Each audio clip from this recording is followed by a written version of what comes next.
ইরানের সবচেয়ে শক্তিশালী একটা ক্ষেপণাস্ত্র দিয়ে ইসরায়েলের বেন গুরিয়ন বিমানবন্দর আক্রমণ করা হয়েছে। সুতরাং সৌদি আরব বলি বা অন্যান্য দেশ বলি, তারা যদি ইরানের বিরুদ্ধে আক্রমণ চালায় তাহলে তাদেরকে ৯ লক্ষ বা ১০ লক্ষ ইরানের সামরিক বাহিনীর মুখোমুখি হতে হবে, এবং সেটা তারা চায় না। যে আমেরিকার এই ক্ষেপণাস্ত্র ব্যাটারির ক্ষেপণাস্ত্র মজুদ শেষ হয়ে যাবে ২৩শে মার্চ। ইরান বলছে যে হরমুজ প্রণালী দিয়ে মাত্র দুটো দেশের জাহাজকে আমরা অনুমতি দেব, তার ভিতরে একটা হচ্ছে চীন, আর একটা হচ্ছে খুবই সারপ্রাইজিং, সেটা হচ্ছে ভারত।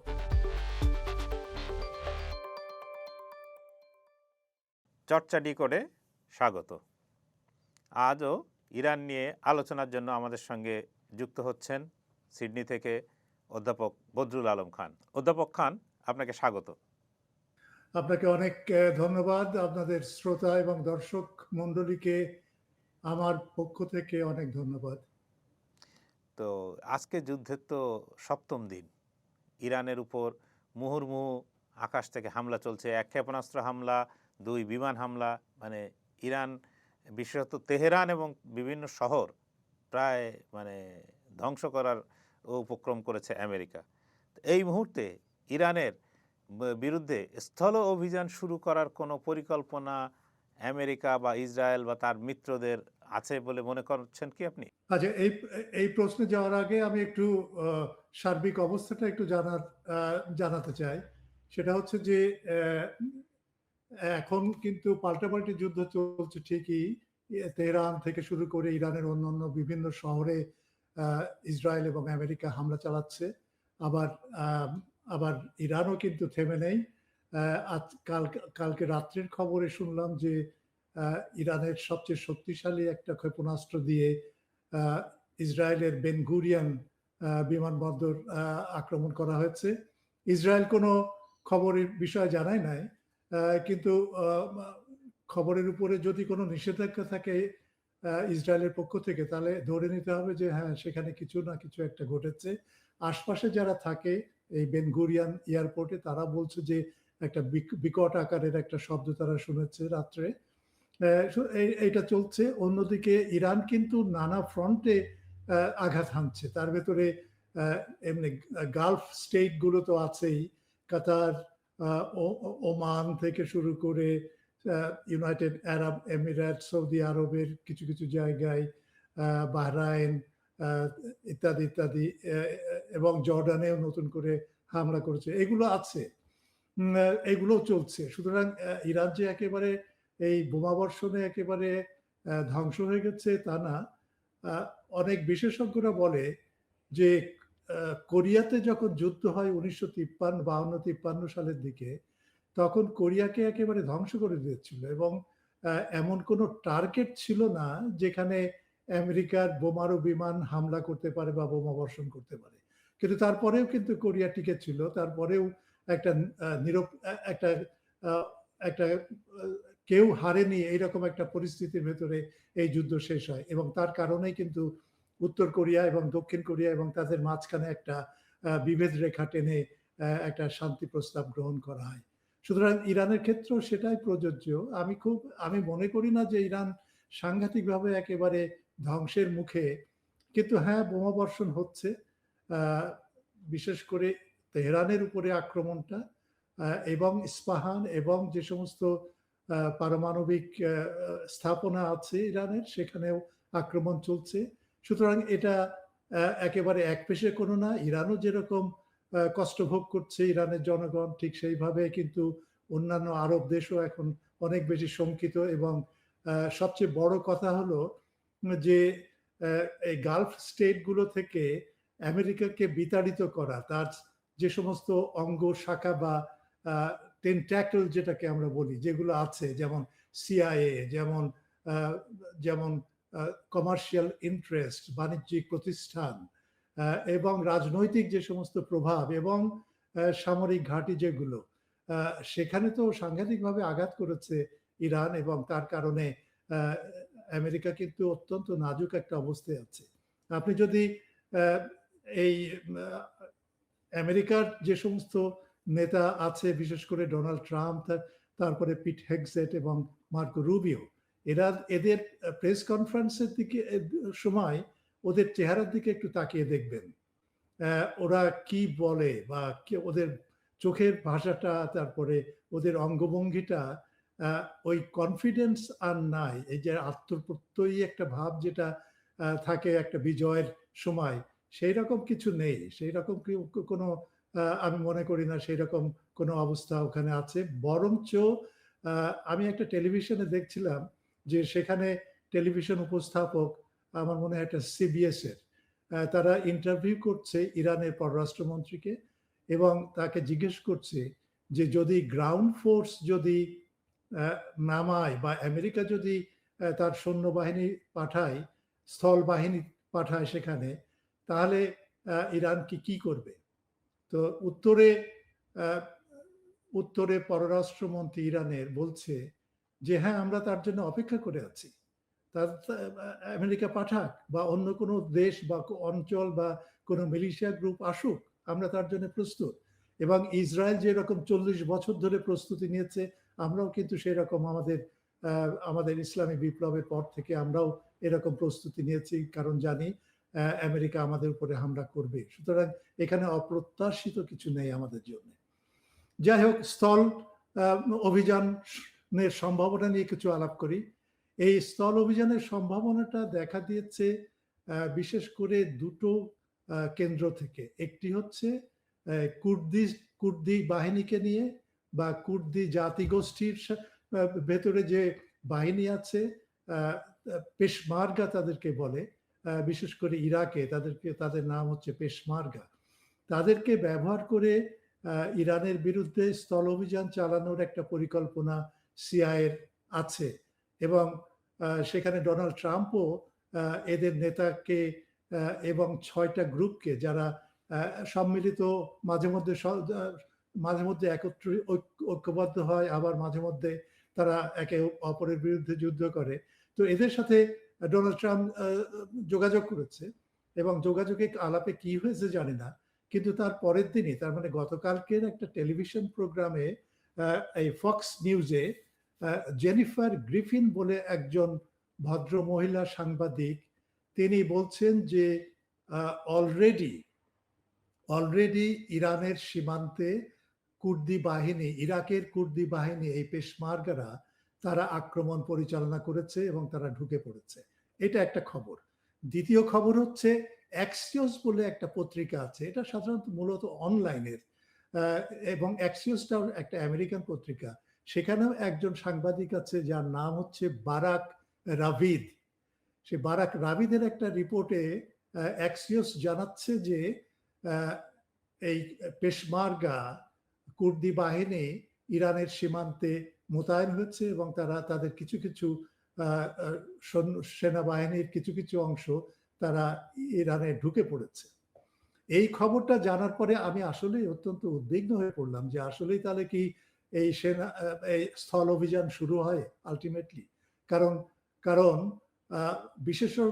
বিশেষজ্ঞরা বলে যে শুধুমাত্র বোমা মেরে একটা রেজিমকে চেঞ্জ করা যায় না, অবশ্যই সেখানে স্থল অভিযান করতে হবে, রাজধানী দখল করতে হবে এবং তারপরেই সম্ভব হবে একটা রেজিম পরিবর্তন করা। তো আমি এই প্রশ্নটা যেহেতু এসছে টেলিভিশনে এবং অন্যান্য জায়গায়, সেহেতু আমি একটুখানি এটা নিয়ে আলোচনা করি। তো এই কুর্দি জাতিরা, এরা কিন্তু বিভিন্ন দেশে ছড়িয়ে ছিটিয়ে আছে, এদের কোনো দেশ নেই, এরা সংঘবদ্ধ কোনো দেশে বাস করে না। যেমন তুরস্কে প্রায় 20 মিলিয়ন কুর্দি আছে, ইরানে 12 মিলিয়ন, ইরাকে আছে 8 মিলিয়ন এবং সিরিয়াতে আছে 3 মিলিয়ন। তো যখন 2003 সালে যখন ইরাক যুদ্ধ হয়, তখন একটা অ্যারেঞ্জমেন্ট করা হয় যে ইরাকে যে কুর্দিরা আছে তাদের জন্য একটা স্বায়ত্তশাসিত একটা এলাকা নিয়ে তারা যেন সেখানে থাকে এবং সেই স্বায়ত্তশাসিত এলাকায় তাদের রক্ষণাবেক্ষণের দায়িত্ব ইরাক সরকার নেবে, কিন্তু সেখানে একটা সরকার হবে, সেখানে একজন প্রেসিডেন্ট থাকবেন, সেখানে একজন প্রধানমন্ত্রী থাকবে এবং সেখানে সামরিক বাহিনী পেশমার্কাররা থাকবে। এইভাবে একটা অ্যারেঞ্জমেন্ট হয়, ব্যবস্থা নেওয়া হয়। এবং ইরানে যদি ৯১ মিলিয়ন জনসংখ্যা হয়, তাহলে আমি যদি ধরি যে সেখানে ১২ মিলিয়ন, তাহলে সেটা প্রায় হচ্ছে 14% এর মতো একটা পপুলেশন সেখানে আছে যারা কুর্দি। সুতরাং এই কুর্দিদের সম্ভাবনা কি তারা ইরানের বিরুদ্ধে স্থলযুদ্ধে অংশ নিবে? সেই সম্ভাবনাটা এখন পর্যন্ত আমি দেখি না। কারণ ওই কুর্দিস্তান, যেটাকে বলে কুর্দিশ রিজিয়ন অফ ইরাক, এটার নাম, ওই স্বায়ত্তশাসিত এলাকাটার নামই হচ্ছে এটা। তার যে প্রধানমন্ত্রী এবং প্রধানমন্ত্রীর মুখপাত্র, সে বলেছে যে খবর প্রকাশ হয়েছে আমেরিকার নিউজ আউটলেটগুলোতে, সে খবর সত্য না। একজনও কুর্দি সৈন্য ইরাকে প্রবেশ করেনি। ঠিক একই কথা বলেছে ওই ওই ওই স্বায়ত্তশাসিত অঞ্চলের কুর্দি স্বায়ত্তশাসিত অঞ্চলের প্রেসিডেন্ট। তিনিও বলেছেন যে না, আমরা এই যুদ্ধে অংশ নেওয়ার আমাদের কোনো ইচ্ছা নাই। আমরা চাই শান্তিপূর্ণভাবে যে সমস্যাটার উদ্ভব হয়েছে সেই সমস্যার শান্তিপূর্ণ সমাধান। এটা হচ্ছে কুর্দিদের নিয়ে। তার মানে এখনো পর্যন্ত কুর্দিরা তারা কোনো সিদ্ধান্ত নেয়নি বা তারা ইরানকে আক্রমণ করেনি। দ্বিতীয় হচ্ছে আজেরবাইজান। একটা জিনিস লক্ষ্য করার ব্যাপার, যে এই যে একটা ফলস ফ্ল্যাগ বলে একটা কথা আছে। তার মানে আমি একটা ঘটনা ঘটালাম এবং সেই ঘটনার দায় আমি চাপিয়ে দিলাম আরেকজনের কাছে। ঠিক সেইভাবেই কিন্তু ইসরায়েল কয়েকটা ঘটনা ঘটিয়েছে। তার ভেতরে একটা হচ্ছে তুরস্কে একটা হামলা করা ড্রোন দিয়ে, আজেরবাইজানের বিমানবন্দরে একটা হামলা চালানো ওইভাবে ড্রোন দিয়ে, এবং সৌদি আরবের একটা তেল প্ল্যাটফর্মেও কিন্তু এই ইসরায়েলি বাহিনী বা মোসাদ তারা সেখানে এরকম একটা আক্রমণ করে বলছে যে এগুলো সবই হচ্ছে ইরানের প্ররোচিত কর্মতৎপরতা। সেই জন্য ইরানই এই সমস্ত ইয়ের জন্য দায়ী।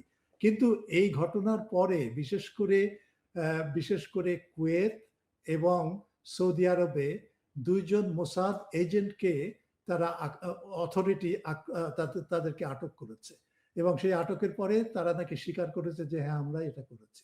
সুতরাং এই অবস্থাটা বিরাজমান সেখানে। আজেরবাইজান কিন্তু অত্যন্ত ঘনিষ্ঠভাবে আমেরিকা এবং ইসরায়েলের মিত্র দেশ, এবং তারা নানাভাবে এই অঞ্চলটাকে একটা অস্থিতিশীল করার জন্য, এবং সেটা পশ্চিমা বিশ্বেরও প্ল্যান যে এই অঞ্চলটাকে অস্থিতিশীল রাখা এবং সেইভাবে ভূ রাজনীতিতে আজেরবাইজানকে ব্যবহার করা, মাঝে মধ্যে তুরস্ককে ব্যবহার করা, এইভাবে করে তাদের নিজেদের স্বার্থটাকে সেখানে রক্ষা করার একটা ব্যবস্থা করা।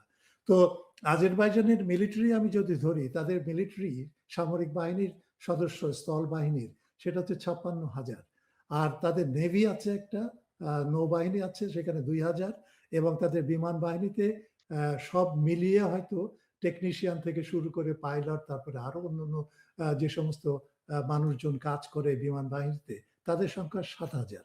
তো এই বাহিনী একটা আছে কিন্তু, এবং এটাও জানা গেল যে আজেরবাইজান তার সেনাবাহিনীকে সতর্ক করে দিয়েছে, এবং কিছু কিছু মোতায়েনও হয়েছে নাকি ইরানের বর্ডারের সাথে, আজেরবাইজান এবং ইরানের বর্ডারে। তো এটা কতটুকু সত্যি আমি জানি না, কিন্তু ইরান জানিয়ে দিয়েছে যে আজেরবাইজান, আমরা তোমাকে আক্রমণ করিনি, করেছে মোসাদের এজেন্টরা। তুরস্ককেও জানিয়ে দিয়েছে এবং সৌদি আরবকে জানিয়ে দিয়েছে ইরান, যার ফলে এই কোনো উত্তপ্ত পরিস্থিতি এর থেকে সৃষ্টি হয়নি। আর একটা হচ্ছে যে তাহলে কি সৌদি আরব থেকে শুরু করে কাতার, বাহরাইন, তারপরে কুয়েত এবং অন্যান্য গালফ স্টেটগুলো কি তারা ইরানকে আক্রমণ করবে বা করার সম্ভাবনা আছে, বা এমনকি সেখানে সেনাবাহিনী পাঠানো? আমি সেটা মনে করি না এখনো পর্যন্ত। কারণ সৌদি আরবের, আপনি লক্ষ্য করে দেখেন, সৌদি আরব এই ইয়েমেনের মতো একটা অত্যন্ত দরিদ্র দেশকে নানাভাবে নাজেহাল করেছে, আক্রমণ করেছে। বিশেষ করে সৌদি আরব থেকে যে একটা পাইপলাইন আছে, তেলটা অন্য জায়গায় রপ্তানি করার জন্য যখন কোনো যুদ্ধ সিচুয়েশন হবে সেইটা মাথায় রেখে, এবং এই পাইপলাইন নিয়ে সৌদি আরবের সাথে ইয়েমেনের একটা গন্ডগোল আছে, এবং সৌদি আরব আমেরিকার সাথে মিলে এবং ব্রিটেনের সাথে মিলে তারা ইয়েমেনকে আক্রমণ করেছে, বোমা মেরেছে, সেনাবাহিনী পাঠিয়েছে, কিন্তু তাদেরকে কি নত করতে পেরেছে? তারা মাথা নত করেনি। সুতরাং সৌদি আরব বলি বা অন্যান্য দেশ বলি, তারা যদি ইরানের বিরুদ্ধে আক্রমণ চালায় তাহলে তাদেরকে 9 লক্ষ বা 10 লক্ষ ইরানের সামরিক বাহিনীর মুখোমুখি হতে হবে, এবং সেটা তারা চায় না। এবং নানা ধরনের কূটনৈতিক তৎপরতাও চলছে, বিশেষ করে রাশিয়া এবং চীন। তারাও কিন্তু এদেরকে, এই সমস্ত দেশগুলোকে বলছে যে তোমরা এর ভেতরে এত জড়িয়ে পড়ো না। বরঞ্চ এই সমস্ত দেশগুলো বলছে রাশিয়া এবং চীনকে যে আপনারা একটু সাহায্য করেন আমাদের, যে ইরান যেন আমাদের এই স্থাপনা, বিশেষ করে বাণিজ্যিক এবং অর্থনৈতিক এবং তেলের যে সমস্ত প্রতিষ্ঠানগুলো আছে সেগুলোকে যেন আক্রমণ না করে, একটা অনুরোধ হিসেবে গেছে। এইটুকুই আমি জানি। সুতরাং এইরকম একটা পরিস্থিতি, স্থল বাহিনী ইরানের বিরুদ্ধে যুদ্ধ করবে কিনা এবং যে সমস্ত দেশগুলো এখানে উৎসাহী হওয়ার সম্ভাবনা আছে, সেই তার একটা আমি চিত্র এখানে আঁকলাম। তো আমরা যে আপনিও বলছিলেন এবং আমরাও দেখছি যে আমেরিকা এবং ইসরায়েল যে হামলাটা চালাচ্ছে সেটি মূলত আকাশপথে, এবং আকাশপথে ব্যবহৃত হয়ে থাকে মূলত ক্ষেপণাস্ত্র, এবং ইরান যে হামলা চালাচ্ছে সেই হামলাটা ঠেকানোর জন্য তারা এক ধরনের ইন্টারসেপ্টার ব্যবহার করছে।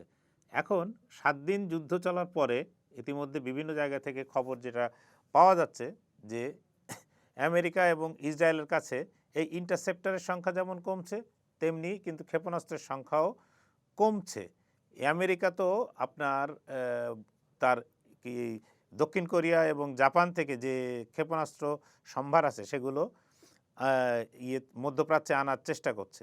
তাহলে কি আমেরিকার যুদ্ধাস্ত্রে টান পড়েছে?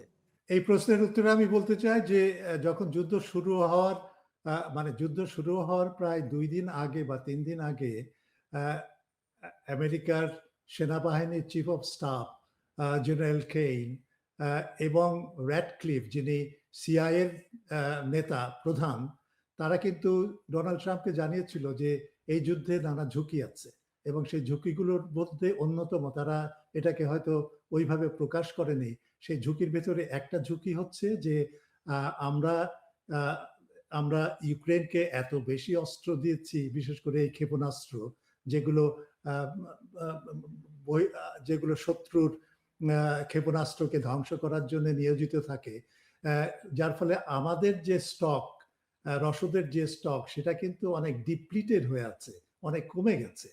এবং তারপরে 12 দিনের যুদ্ধেও কিন্তু সেখানে অনেক ব্যয় হয়েছে, ক্ষেপণাস্ত্র বিধ্বংসী যে সমস্ত ক্ষেপণাস্ত্র আছে সেগুলো অনেক কমে গেছে, সংখ্যায় অনেক কমে গেছে। কিন্তু কমে গেছে যদি আমি বলি, তাহলে তো আমাকে আপনি বলতে পারেন যে হ্যাঁ, তার প্রমাণটা কি, কেন কমবে?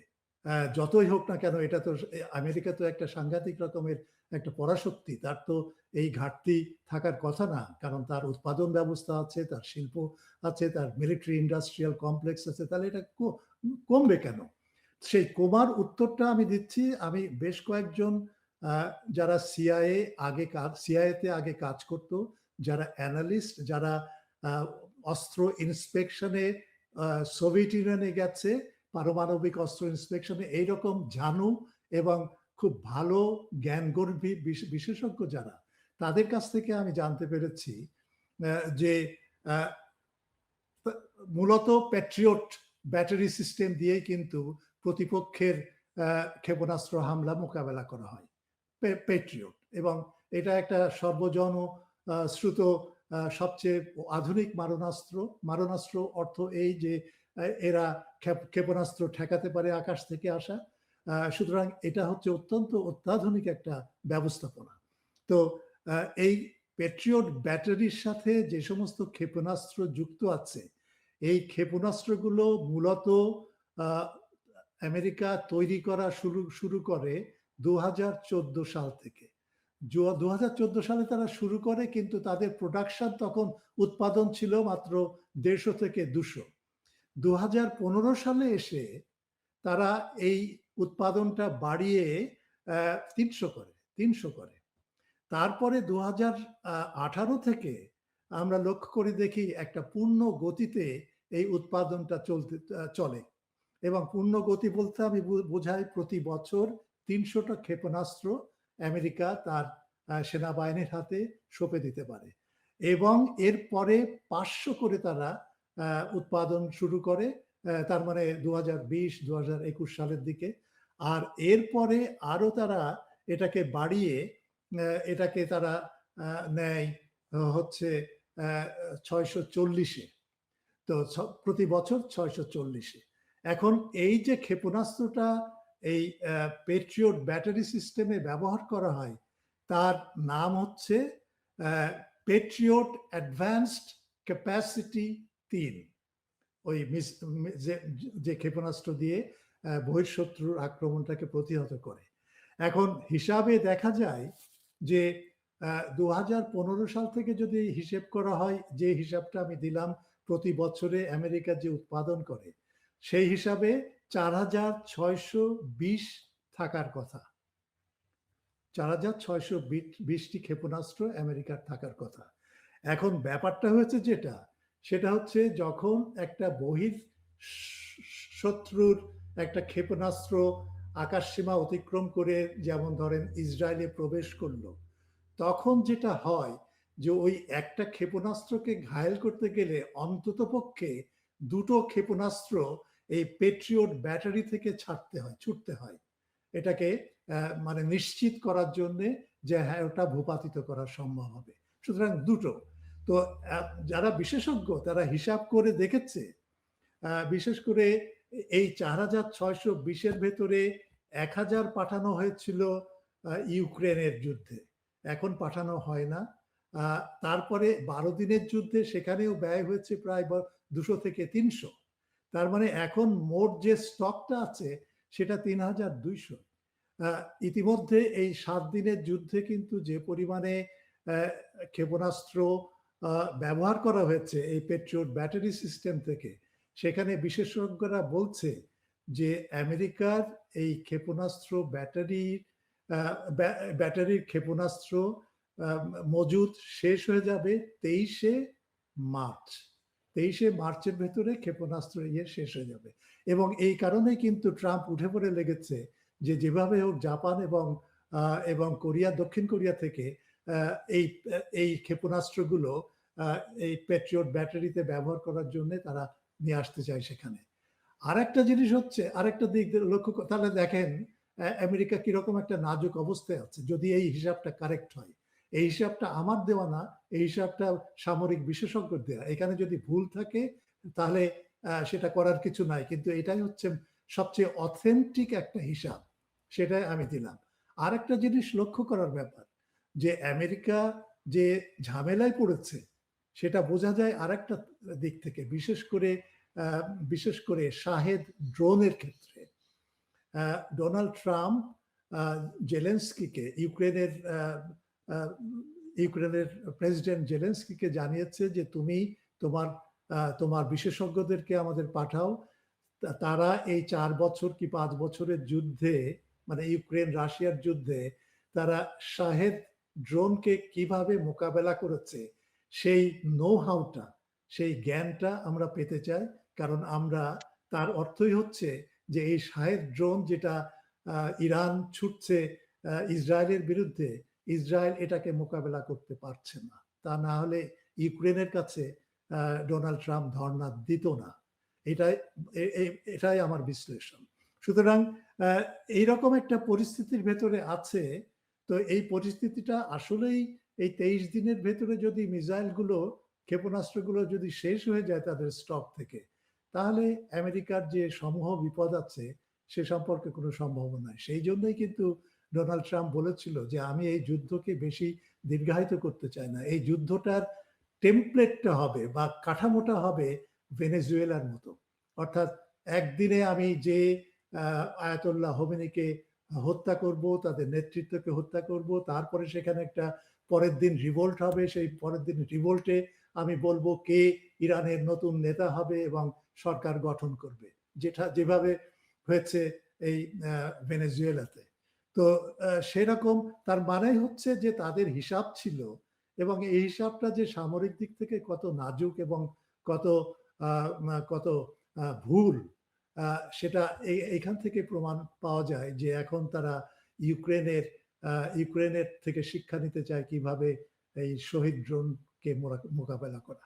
তো এইখানে আমি একটু অন্য প্রসঙ্গে আসি যে আমরা দেখলাম কিছুদিন আগে আমেরিকার একটা এই 2 দিন আগে আমেরিকার একটা সাবমেরিন থেকে টর্পেডো ছুড়ে ইরানের একটি জাহাজ ডুবিয়ে দেওয়া হয়েছে। ভারত মহাসাগরের কাছে এই ভারত এবং শ্রীলঙ্কা উপকূলের কাছে ভারত মহাসাগরে ঘটনাটি ঘটেছে এবং এই ঘটনার পরে যেটা জানা গেল যে এই ইরানের এই যুদ্ধজাহাজটি অনেক আগেই সে ভারতে এসেছিল ভারত সরকারের আমন্ত্রণে একটা মহড়ায় অংশ নিতে এবং আপনার তাই সেটাকে যে যখন টর্পেডো হামলায় যখন সেটা ডুবছে তখন সেটা থেকে উদ্ধার করতে কেউ এগিয়ে আসেনি। শেষ পর্যন্ত শ্রীলঙ্কা তার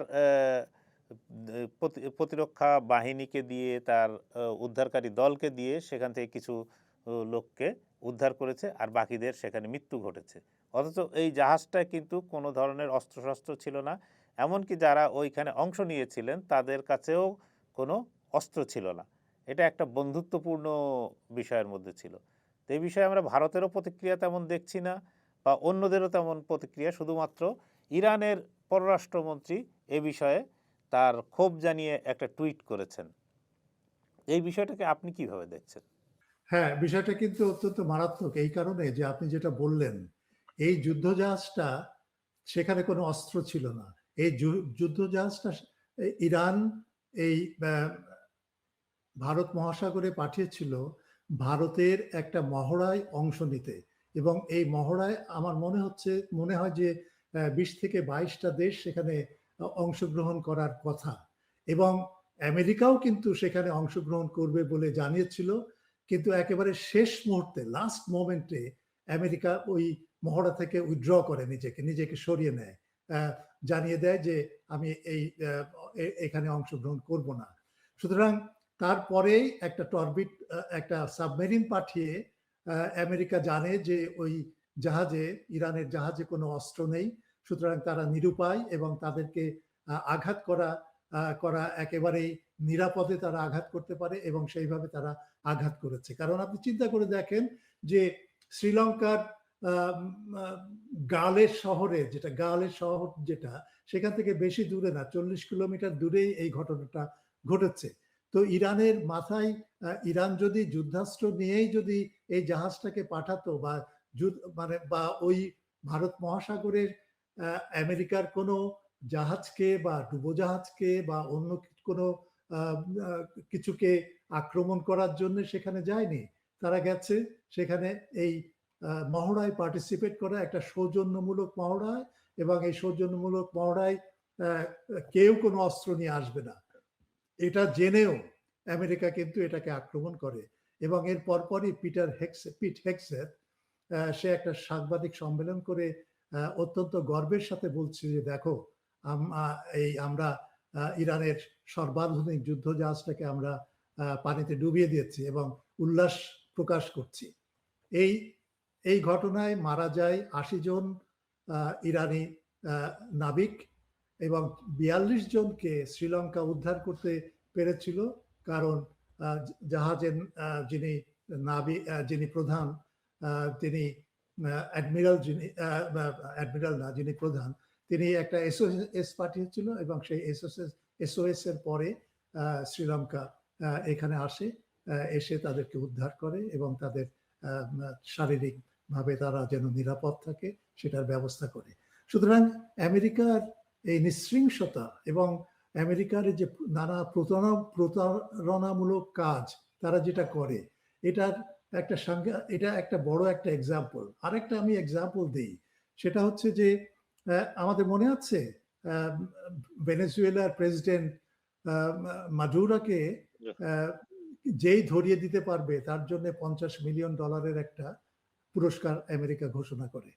এই পুরস্কার ঘোষণার পরে আমেরিকা নানাভাবে ভেনেজুয়েলার সামরিক বাহিনীর জেনারেলদের সাথে যোগাযোগ করে এবং তাদের ভিতরে একজন জেনারেল রাজি হয় যে হ্যাঁ আমরা এমন একটা ব্যবস্থা করব যে ব্যবস্থায় তোমরা অর্থাৎ আমেরিকা ভেনেজুয়েলার রাজধানী কারাকাসে নামবে এবং নেমে রাতের অন্ধকারে মাদুরোকে পিক আপ করে বা অপহরণ করে নিয়ে যেতে পারবে। এই যে জেনারেল, এই যে কনস্পিরেসিতে ষড়যন্ত্রে আমেরিকাকে সহায়তা করলো, সেই জেনারেল, আমি নামটা জানি না, ভেনেজুয়েলা এই নাম প্রকাশ করেছেও কিনা জানি না, কিন্তু যখন এই জেনারেল আমেরিকার কাছে ডোনাল্ড ট্রাম্পকে টেলিফোন করে বলছে যে ঠিক আছে, তাহলে আমি তো তোমাদের সাহায্য করলাম, মাদুরোকে ধরিয়ে দিলাম, এখন আমার $50 মিলিয়ন টাকাটা দাও তোমরা। তো তার প্রত্যুত্তরে ডোনাল্ড ট্রাম্প বলেছে, না, ওই সমস্ত টাকা পয়সা আমরা পাঠাবো না, তুমি আমাদের সাহায্য করেছো তার জন্য ধন্যবাদ, এবং এখানেই সমাপ্তি। সুতরাং এইভাবে একটা প্রতারণার মাধ্যমে, এবং এই যে আলোচনা হচ্ছিল, যেখানে কূটনৈতিক আলোচনা চলছে, সেটাও একটা প্রতারণা। এবং এই প্রতারণাটা তারা অত্যন্ত সুপরিকল্পিতভাবে চালিয়ে গেছে, এবং এই আলোচনাটা চালিয়ে গেছে, এবং ইরানকে একেবারে কোনোভাবে জানতে দেয়নি যে এটা একটা প্রতারণা, এবং তারা ইরানকে নিয়ে খেলছে। আসলে পেছনে তারা ইতিমধ্যে সিদ্ধান্ত নিয়ে ফেলেছে আক্রমণ করার, এবং সেই সিদ্ধান্তটা হয়েছিল 29শে ডিসেম্বর 2025 সালে লামারাগো ডোনাল্ড ট্রাম্পের বাসভবনে। সুতরাং কি ধরনের প্রতারণা, সততা, কুচক্রান্ত, এই সমস্ত দিয়েই কিন্তু আমেরিকা এতদিন ধরে তার প্রতিপত্তি রক্ষা করে এসেছে, এবং ডোনাল্ড ট্রাম্পই মনে হয় একজনই যিনি এটা অত্যন্ত প্রকাশ্যে বিশ্ববাসীকে জানিয়ে দিচ্ছে যে আমরা এইভাবেই আমরা রাজনীতি করি, আমরা প্রতারক, আমরা লম্পট, আমরা লুণ্ঠনকারী, আমরা অন্য দেশকে তোড়ায় কেয়ার করি, আমরা চাই তাদের সম্পদ। এইরকম একটা গ্যাংস্টারের মতো একটা যে সরকার তারা সাজিয়েছে ডোনাল্ড ট্রাম্পের আশপাশে, সেই সরকারের কোনো নৈতিকতা বোধ নেই। ডোনাল্ড ট্রাম্প বলছে আমি নৈতিকতা মানি না, আমি যেটা মানি সেটা হচ্ছে আমি কিভাবে ব্যাপারটাকে দেখি। সুতরাং এইরকম একটা পরিস্থিতির ভেতরে অন্য একটা বিষয় যাই, যে তেহরানে যে সমস্ত আক্রমণ চলছে সেগুলো অত্যন্ত ভয়াবহ, এবং সেগুলো দেখলে মনে হয় যে এই জাতি এবং তেহরানবাসীরা বিশেষ করে এটা সহ্য করছে কিভাবে। এটা এটা সহ্য করার মতো না, এবং এটা অত্যন্ত দৃষ্টিকটু যে কিভাবে নির্বিচারে স্কুল, কলেজ, বিশ্ববিদ্যালয় থেকে শুরু করে পুলিশ স্টেশন, হাসপাতাল পর্যন্ত তারা আক্রমণ করছে বিনা কোনো ভেদাভেদ না রেখে। সুতরাং এটা একটা সাংঘাতিক একটা ব্যাপার। কিন্তু আক্রমণের যেভাবে তেহরানকে আক্রমণ করা হচ্ছে, এবং 80% যে আক্রমণ চালাচ্ছে ইসরায়েল এবং আমেরিকা ইরানের বিরুদ্ধে, সে তার একটা ম্যাপ যদি করা হয়, এবং এই ম্যাপটা তৈরি করেছে একজন সামরিক বিশেষজ্ঞ, তাহলে দেখা যাচ্ছে যে এই আক্রমণগুলো কিন্তু পরিচালিত হচ্ছে তেহরান শহরের আশপাশ দিয়ে, অর্থাৎ এটা ওই সিরিয়ার উপর দিয়ে প্লেনগুলো পাঠিয়ে বা ক্ষেপণাস্ত্র পাঠিয়ে এই আক্রমণগুলো হচ্ছে। কিন্তু এদিকের এই যে পশ্চিমের যে ভূখণ্ড, বিশাল ভূখণ্ড, সেখান দিয়ে কিন্তু এখনো অনুপ্রবেশ করতে পারছে না ইসরায়েলের বিমান বাহিনী বা আমেরিকার বিমান বাহিনী, সেটা প্রবেশ করতে পারছে না, কারণ সেখানে ইরানের যে প্রতিস্থাপনা আছে, বিশেষ করে আকাশ প্রতিরক্ষা ব্যবস্থা, সেটা কিন্তু এখনো চালু আছে, এবং তা না হলে কিন্তু ইরানের মাটিতে এই F-15 যুদ্ধজাহাজ সেখানে নামাতে পারতো না।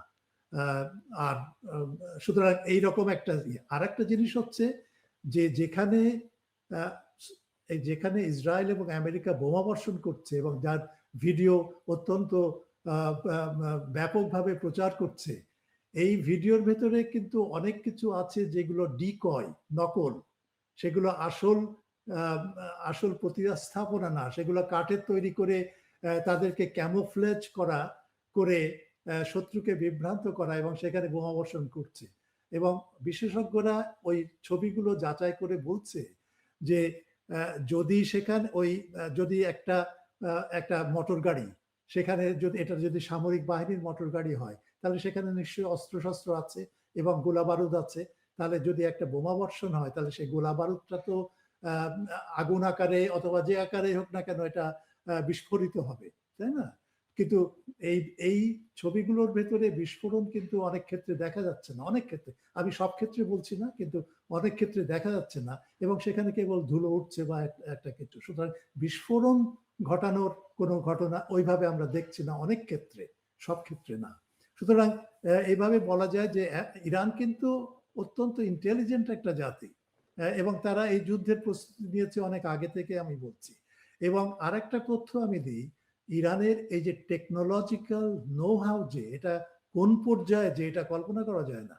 বিশ্বের 20টা টেকনিক্যাল এবং ইঞ্জিনিয়ারিং ইনস্টিটিউট বা বিশ্ববিদ্যালয় যদি সবচেয়ে উন্নত বিশ্ববিদ্যালয়ের কথা বলি বা টেকনোলজিক্যাল কলেজগুলোর কথা বলি, তাহলে ইরানের 4টি প্রতিষ্ঠান তার ভেতরে অন্তর্ভুক্ত হবে। এবং এই যে ব্যালিস্টিক মিসাইল থেকে শুরু করে অত্যাধুনিক যে সমস্ত ক্ষেপণাস্ত্র ইরান তৈরি করছে, একেবারে নিজের হাতে হাতে কোনো সাহায্য না নিয়ে, রাশিয়াও এখানে রাশিয়ার সাহায্য নেয়নি, চীনের সাহায্য নেয়নি, কিন্তু তারপরেও তারা এরকম একটা সফিস্টিকেটেড একটা মিসাইল সিস্টেম, তাদের আকাশ সীমা প্রতিরক্ষা করা এবং শত্রুকে আক্রমণ করার জন্য তারা যে তৈরি করেছে, এটা একটা সাংঘাতিক একটা অ্যাচিভমেন্ট, এটা সাংঘাতিক একটা প্রাপ্তি বলে আমি মনে করি। সুতরাং এটাই হচ্ছে আমার আপনার প্রশ্নের উত্তর। তো এই মুহূর্তে একটু আগেই আপনি বলছিলেন যে চীন বা রাশিয়া তারা এই যে গালফ স্টেটগুলোকে, মানে ইরানের প্রতিবেশী আরব দেশগুলোকে তাদেরকে পরামর্শ দিচ্ছে যে তোমরা এতে বেশি জড়িও না, বা তোমরা এই জিনিসগুলো থেকে বিরত থাকো, এ ধরনের পরামর্শ দিচ্ছে।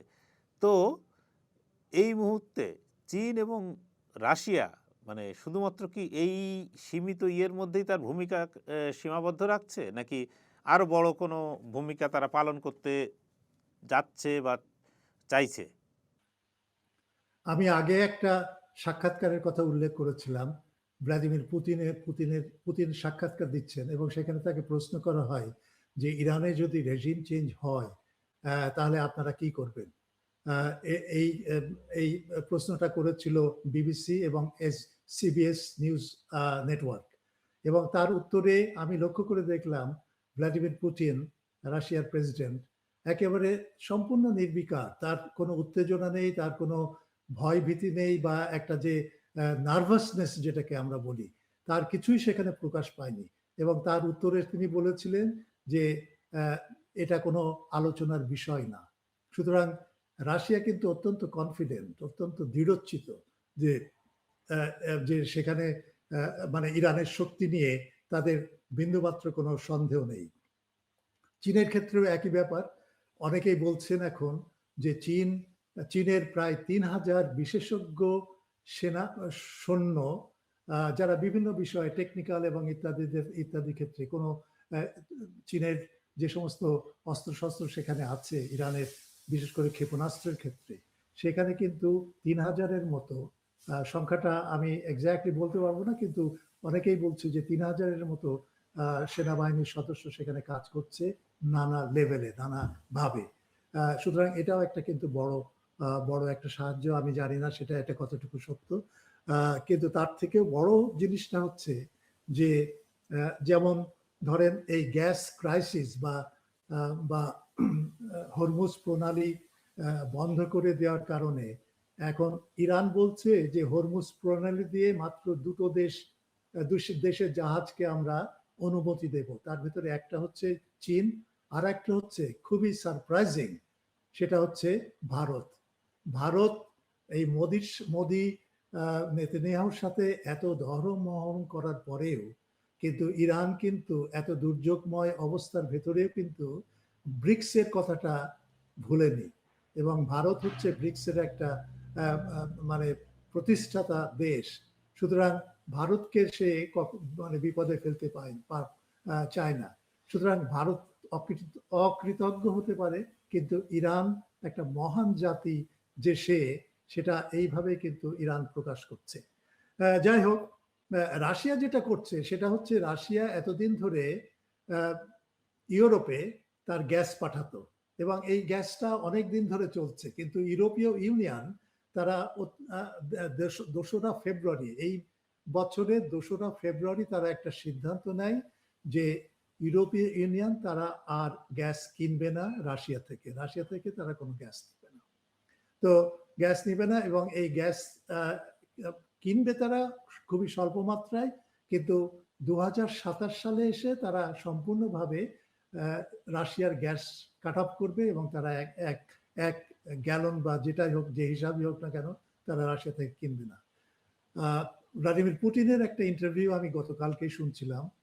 তিনি একটা মিটিংয়ে যাচ্ছেন, সেই সময় একজন সাংবাদিক তাকে বলছে যে এই গ্যাস ক্রাইসিস বা গ্যাসের দাম যে বিপুল হারে বৃদ্ধি পাচ্ছে, 80% বেড়ে গেছে ইতিমধ্যে, এবং কাতার থেকে এলএনজি সাপ্লাই বন্ধ আছে, তাহলে আপনি এই ব্যাপারে কি সিদ্ধান্ত নিচ্ছেন? তখন তিনি অনেক কথা বলে প্রেক্ষাপটটা জানিয়ে যে কিভাবে ইউরোপ রাশিয়ার গ্যাসকে ডিসরাপ্ট করার জন্য, বাধা দেওয়ার জন্য নর্থ স্ট্রিম 1-2 থেকে শুরু করে যেভাবে করেছে, এবং ইউক্রেনকে দিয়ে এই পাইপলাইনগুলো বোমা মেরে সেগুলোকে অকেজো করে দেওয়ার জন্য যা করেছে, তার প্রত্যুত্তরে রাশিয়া বলছে এখন যে তারা ইউরোপে গ্যাস পাঠাবে না। তাদের অল্টারনেটিভ বিকল্প দেশ তারা পেয়েছে, বাজার পেয়েছে, এবং তার ভিতরে একটা দেশ হচ্ছে মেক্সিকো এবং ল্যাটিন আমেরিকার আরো বেশ কিছু দেশ, এবং এই দেশগুলো স্থায়ীভাবে রাশিয়ার গ্যাস কিনবে, এবং রাশিয়াও প্রতিশ্রুতি দিয়েছে যে হ্যাঁ আমরা সেইভাবে গ্যাস কিনবো। এই গ্যাসটা কিন্তু যাবে আর্কটিক দিয়ে, আর্কটিক সাগর দিয়ে যাবে, এবং আর্কটিক সাগরে কিন্তু রাশিয়ার ইয়ামাল নামে একটা জায়গায় একটা বিশাল আকারের একটা প্রতিস্থাপনা আছে, এবং সেখান থেকে এই গ্যাসগুলো এলএনজি আকারে তৈরি করে সেগুলো তারা মেক্সিকো এবং অন্যান্য দেশে পাঠাবে, এইরকম একটা ব্যবস্থা হয়েছে।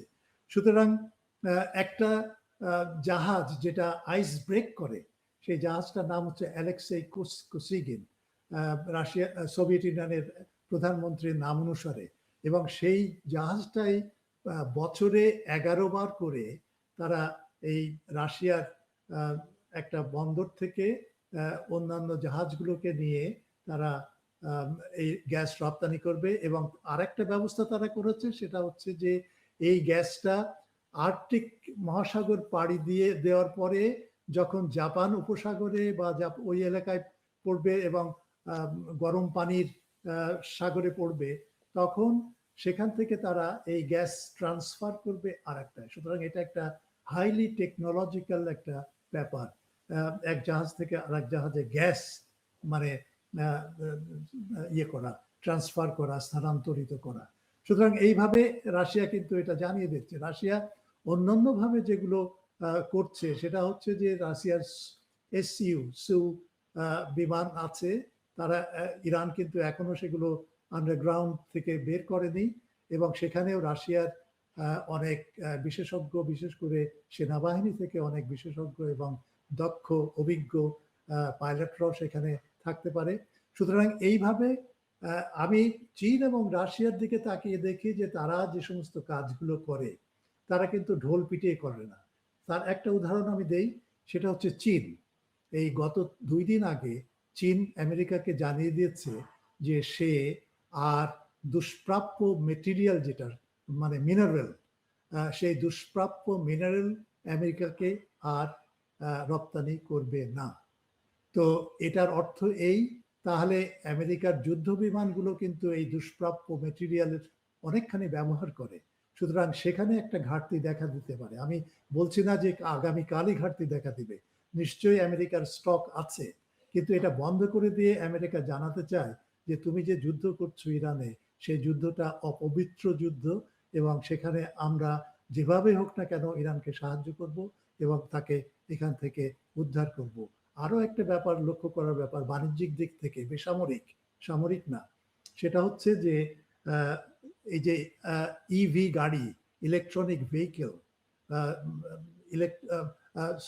ইলেকট্রিক্যাল ভেহিকেল, সেই ভেহিকেলগুলোতেও কিন্তু এই দুষ্প্রাপ্য মেটেরিয়ালের প্রয়োজন হয়, এবং সেখানেও যদি ঘাটতি দেখা দেয় তাহলে ইলন মাস্কের এই যে টেসলা গাড়ি বা আরো অন্যান্য যে সমস্ত গাড়ি আমেরিকা উৎপাদন করে সেখানেও কিন্তু একটা বড় ঘাটতি দেখা দেবে।